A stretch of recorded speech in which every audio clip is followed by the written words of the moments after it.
নির্বাচনী প্রচারণার খবর জানাতে এই মুহূর্তে চট্টগ্রাম থেকে সরাসরি যুক্ত রয়েছেন সহকর্মী জহিরুল মোহসান। কেমন দেখছেন প্রার্থীদের প্রচারণা? তারেক রহমান তো আজ রাতেই চট্টগ্রামে যাচ্ছেন। বিএনপি নেতাকর্মীদের মাঝে নিশ্চয়ই ব্যাপক উৎসাহ উদ্দীপনা রয়েছে, কি বলছেন তারা? এছাড়া অন্যান্য দলের প্রচার সম্পর্কেও জানাবেন।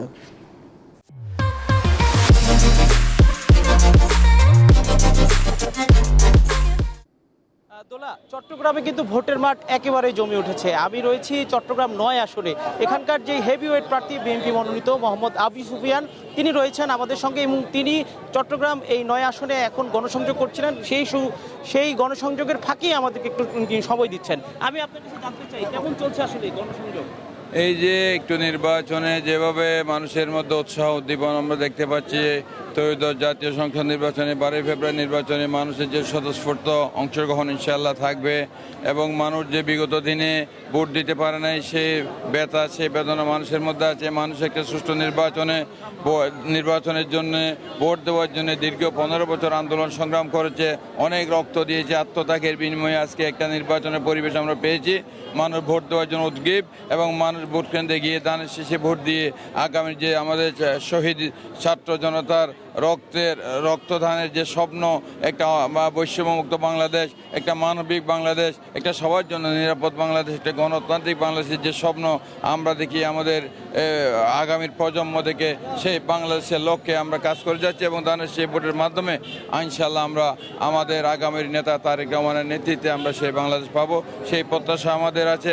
এবং সাথে সাথে আমরা চাই অতীতে যেভাবে জোর জবরদস্তি করে বিরোধী দল এবং মতকে দমন করার যে প্রক্রিয়া বাংলাদেশের রাজনীতিতে ছিল, গণতন্ত্র ধ্বংস করার যে প্রক্রিয়া বাংলাদেশে ছিল, আমরা আশা করব আগামীর বাংলাদেশে সবাই যার মতো মত প্রকাশ করবে, গণতন্ত্র থাকবে, মানুষের কথা বলার অধিকার থাকবে, মানুষ যাতে মুক্তভাবে মুক্ত বুদ্ধির চর্চা করতে পারে, মানুষ যাতে অসাম্প্রদায়িক যে বাংলাদেশের স্বপ্ন সাম্প্রদায়িকতার ঊর্ধ্বে উঠে বা অসাম্প্রদায়িক বাংলাদেশ মানুষ পাবে, সকল ধর্ম বর্ণের মানুষ স্বাধীনভাবে তাদের ধর্ম আচার অনুষ্ঠান পালন করবে, সেই বাংলাদেশ আমরা চাই।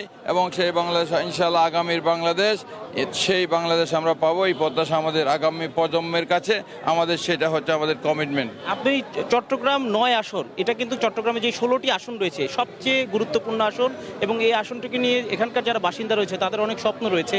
আপনি যদি নির্বাচিত হন সেক্ষেত্রে আপনি তাদের কি স্বপ্ন পূরণ করবেন?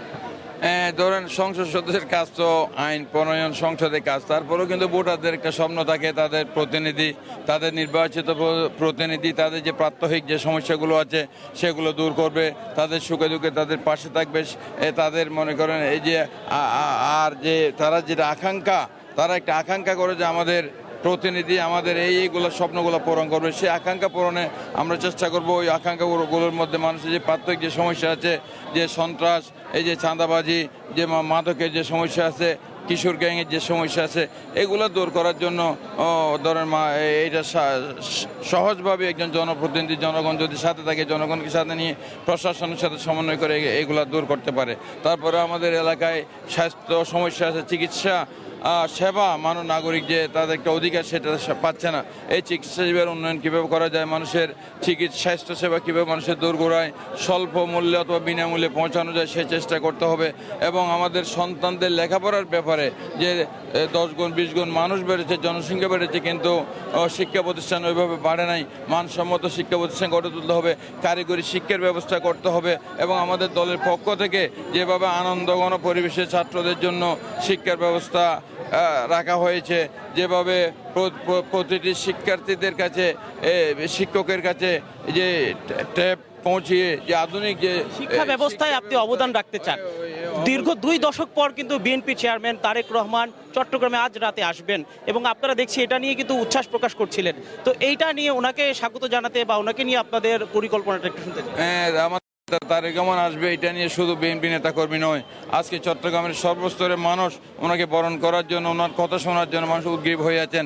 ইনশাআল্লাহ আগামীকালকের সকল জনস্রোত, বৃহত্তর চট্টগ্রাম সকল জনস্রোত সকালে পলক গ্রহণ ময়দানে গিয়ে থামবে, ওদিকে যাবে এবং তারেক রহমানের বক্তব্য শুনে তারেক রহমানকে দেখে কথা শুনে আবার তারা ফিরে আসবে এবং দানের শেষ এবং তারেক রহমানের পক্ষে এই যে চট্টগ্রামে যে গণজোয়ার ইনশাআল্লাহ কালকে জনসমুদ্র থেকে সেটা সারা বাংলাদেশে প্রতিধ্বনিত হবে সে প্রত্যাশা আমরা রাখি। আপনাকে অসংখ্য ধন্যবাদ। দোলা, আমরা শুনছিলাম চট্টগ্রাম 9 আসনের প্রার্থী বিএনপি মনোনীত প্রার্থী আবু সুফিয়ানের কথা। তিনি বলছিলেন এই আসনের যত ধরনের উন্নয়ন দরকার নির্বাচিত হলে সেই উন্নয়ন করবেন এবং শিক্ষা ক্ষেত্রে এবং আইন শৃঙ্খলা রক্ষায় তিনি অবদান রাখতে চান। দোলা, সরাসরি যুক্ত ছিলেন সহকর্মী জহিরুল মোহসান।